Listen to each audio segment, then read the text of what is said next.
तो ये क्वेश्चन करते हैं।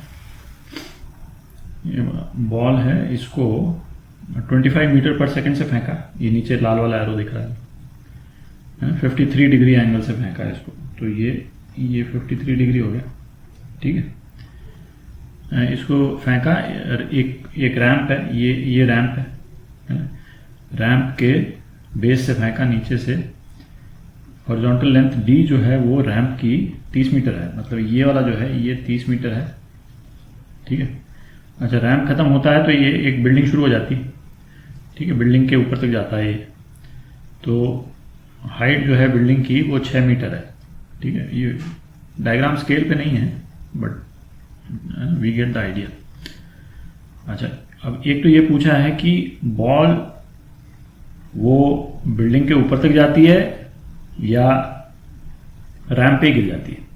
मतलब बॉल जो है इसका ट्रैजेक्टरी दो तरह की हो सकती है।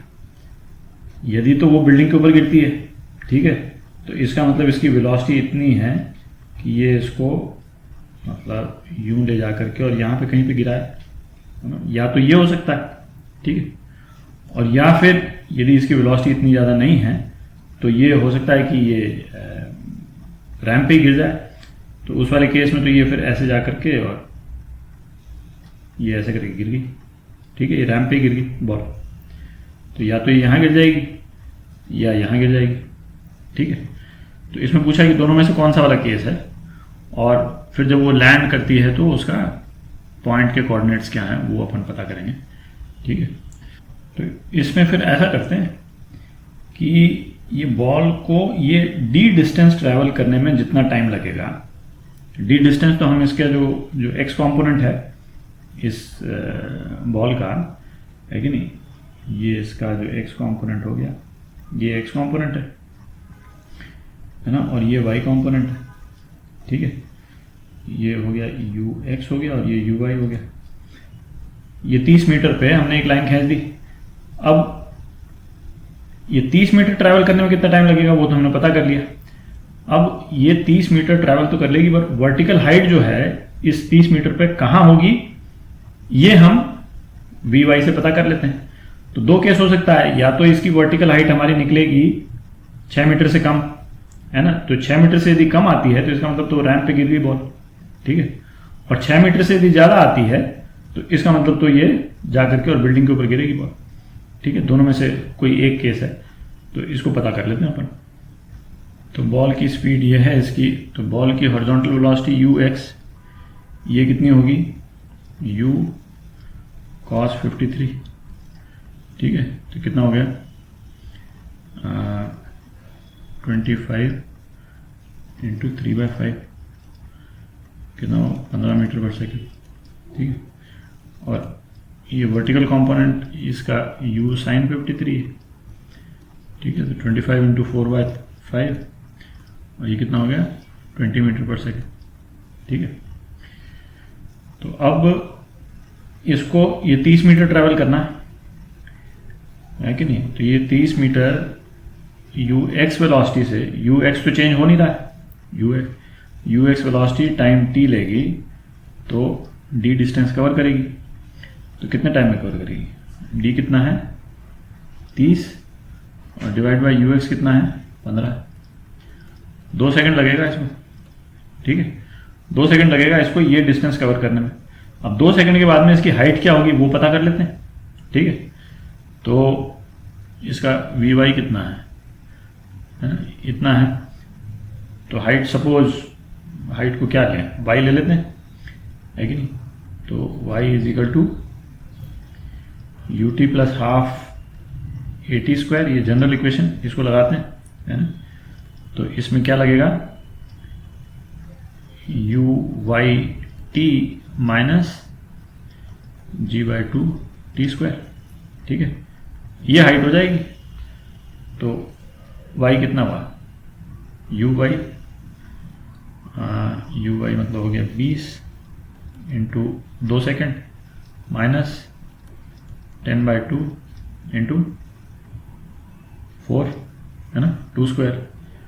तो ये कितना हो गया 40 माइनस 20, है ना, 20 मीटर हो गया, तो 20 मीटर हो गया। इसका मतलब ये जो हाइट है कि नहीं, ये हाइट मतलब ए बी, ये ए बी हाइट जो है 20 मीटर आ गई।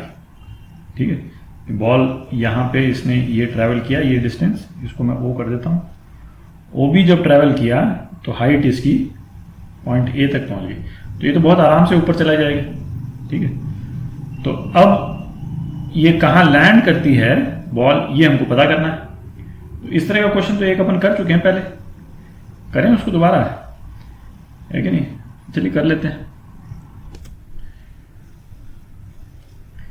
अच्छा, तो अब तो अपने को मालूम है कि ये बॉल बिल्डिंग के ऊपर गिर रही है। बिल्डिंग की हाइट 6 मीटर है, तो बॉल 6 मीटर ट्रैवल करने में कितना टाइम लेगी वो अपन पता कर लेते हैं। ठीक है, तो और उतने, हाँ चलिए पहले पता कर लेते हैं। तो हाइट जो है वो u by t minus g by 2t²। अब की बार ये पता करना है। ठीक है, टाइम पता करना है। तो 6 मीटर कितना हो गया, you by 20t minus 5t²। ठीक है, तो इसको जब पता करेंगे ना, तो ये क्वाड्रेटिक इक्वेशन जो हम सॉल्व करेंगे तो ये आता है ना, 20 plus minus under root 280 by 10। ठीक है, तो मतलब ये 2 टाइम आ रहे हैं, और 2 टाइम इसीलिए आ रहे हैं कि ऊपर जाते टाइम भी एक बार 6 मीटर आएगा और फिर लौटते टाइम भी 6 मीटर आएगा। तो अपने को तो लौटते टाइम वाला 6 मीटर करना है। ठीक है, ऊपर जाते टाइम 6 मीटर लेने का तो कोई मतलब नहीं, क्योंकि उसको तो बिल्डिंग के ऊपर गिराना है दोबारा। ठीक है, तो ये बड़ा वाला जो टाइम है वो अपन ले लेते हैं। तो बड़ा वाला टाइम जो है मतलब प्लस वाला टाइम ले लेते हैं। तो ये हो गया 20 प्लस ये आता है 16.7 अपॉन 10। तो ये कितना हो गया, ये करीब हो गया 3.6 सेकेंड हो गया। ठीक है, 3.6, तो 3.6 सेकेंड तक बॉल जो है वो हवा में रहेगी। ठीक है, तो अब जो है इसका एक्स, अच्छा वाई कोऑर्डिनेट तो अपने को मालूम चली गया, कोऑर्डिनेट पता करने, बॉल के कोऑर्डिनेट पता करने। ठीक है, तो वाई कोऑर्डिनेट तो अपने को मालूम ही है 6 मीटर, उसी पे अपन ने निकाला। और एक्स कोऑर्डिनेट कितना होगा, एक्स कोऑर्डिनेट होगा you x into time. You x कितना था 15 इंटू 3.6 कितना हो गया, तो ये 54 मीटर हो गया। ठीक है, तो इस पॉइंट के कोऑर्डिनेट क्या हो गए, जहाँ ये पॉइंट सपोज पी पे गिर रहा है ये, तो पी के जो कोऑर्डिनेट हैं वो हो जाएंगे आपके 54, 6। ठीक। अच्छा, अब ये भी पूछ सकता है, मतलब इस क्वेश्चन को किसी भी तरह से ये कर सकता है कि इस पॉइंट का पोजीशन वेक्टर क्या है। तो यदि इसका पोजीशन वेक्टर आपको पता करना हो तो पोजीशन वेक्टर आप उस वाले फॉर्म में लिख दें, 54i + 6j, ये आपका पोजीशन वेक्टर हो गया। ठीक है, फिर ये कह सकता है कि आप डिस्प्लेसमेंट का मैग्नीट्यूड पता करें, तो ये निकल गया, तो डिस्प्लेसमेंट का मैग्नीट्यूड तो आप निकाल ही लीजिएगा। ठीक है, तो उस तरह के सवाल फिर बन सकते हैं इस पर। अच्छा, इसको खत्म करने के पहले एक चीज और, ये एक क्वेश्चन में अपन कर चुके हैं, इसलिए उसको दोबारा करने का मतलब नहीं है, बट जब टाइम वगैरह सब कुछ मालूम चल जाता है तो ये भी पूछ सकता है कि ये एंगल क्या है। ठीक है, और ये क्वेश्चन अपन एक बार कर चुके हैं पहले, तो इसलिए कर नहीं रहे। बेसिकली यहाँ वेलोसिटी निकाल करके और फिर आप एंगल पता कर लें, ये वाला एंगल, ये एंगल, ये वाला एंगल होता है। ठीक है, वेलोसिटी का डायरेक्शन जो है एक्स कॉम्पोनेंट तो मालूम ही है और वाई कॉम्पोनेंट केवल निकालना है। जब टाइम पीरियड आपको मालूम है तो वाई कॉम्पोनेंट आप निकाल सकते हैं। तो एक्स और वाई कॉम्पोनेंट निकल गया तो थीटा निकल जाता है। ठीक है।